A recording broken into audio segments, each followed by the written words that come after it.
This podcast highlight is brought to you by Mountain Tough Fitness Lab. Your number one out of 5 was, I left my soul at the office. Can you embellish? Yeah, I didn't realize it when I was doing it, obviously. But man, oh man, now looking back, I wish I would have done that differently. Like you said, Jim, I got my identity from what I did. And I think a lot of us men do that. And so I was constantly working.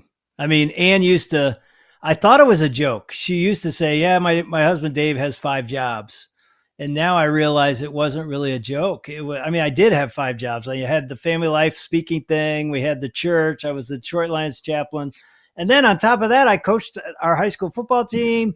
And it was just, and all these things were great things. We had ministry going in all those different places. But I actually sat down with a counselor just this last year during COVID as I went through succession at our church and said, man, I want to sit down with and talk to a guy about this. And one of the things he said to me after our first session, we did a 5-hour session, and he sort of writes my whole life up on this whiteboard.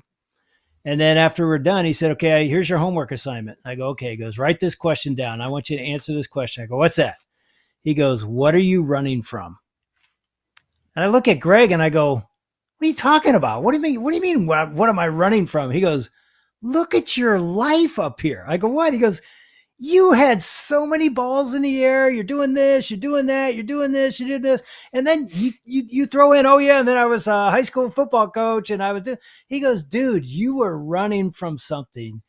Answer that question. So I come home to Ann. I go, hey, Greg said, I got to answer this question. What are you running from? She looks at me like, duh. And it was like one of these blind spots. It's like, wow, I was running to significance. I got to be, and everything I did in my life, I was the center of attention. I'm the quarterback. I'm the shortstop. I'm the point guard. I'm the guitar player, singer, I'm the chaplain and the speaker on the stage. It's just, and I didn't realize it, but man, I was like running away from my home to find my identity, when my family and my wife was longing for me to run home, because that's who I am. I am a husband and a dad first. And I tell you, one of the things I wish I would have learned earlier, and I would say to the men that are younger than us right now, the most important disciples you will make are in your home. They're not in your church or in your men's group. They are important men and important people. But man, oh man, if I would have looked at CJ, Austin, and Cody, they're the men that I need to develop as disciples. And I had a sense of that. I mean, we put that in the book, but I often found myself pouring myself into other men rather than my most important men. And I would just say to a man that's younger than us, don't make the mistake I did. Well, and in that section of the book, you unveiled another mistake within that. You said, the other area which I wasn't fully present had to do with sharing my heart with my sons. And you talk about how openly you'd share your heart with your audience, but you never would, you didn't do that as well as you'd like to. And I think at one point you shared a story in the book about you and CJ. Yeah, that was actually Cody again. He, I've got those two confused. Yeah. CJ is my oldest. Cody's my youngest. Cody, after the NFL stint, came on our staff, and it was really cool. I mean, he was my co-pastor.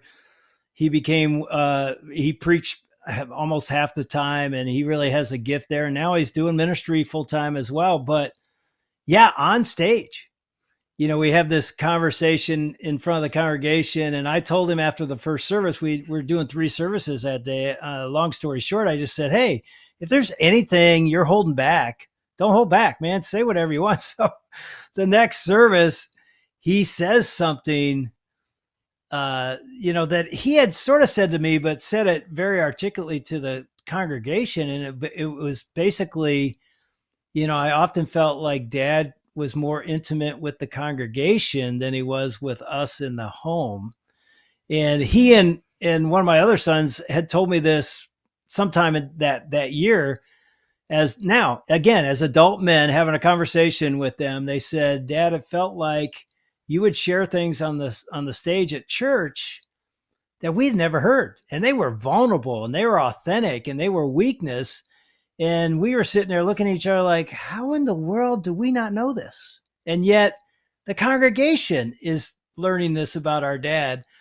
And they just said that felt like you were more intimate with them than you were with us. And as soon as they said it, the second it came out of their mouth, I knew they were right. I mean, there was nothing in me like, what are you talking about? It was like, you're right. And again, like I said earlier, well, I can do better. I am going to do better. But here's the thing that I realized as I processed that is it was easier for me as a dad to share that with 1,000 people than it was to look 2 boys or 3 sons in the eyes and share. It was scary. It was, for me, it's like, if I'm going to go there with my sons, it takes courage. And I need to muster up the courage to go, I'm going to share something with you that's scary, but I need to say it. Either whether it's about my life or maybe about our relationship or whatever. I realized it was so scary. It was easier to do with a bunch of people. Because here's the thing, you're not going to talk to them later about it.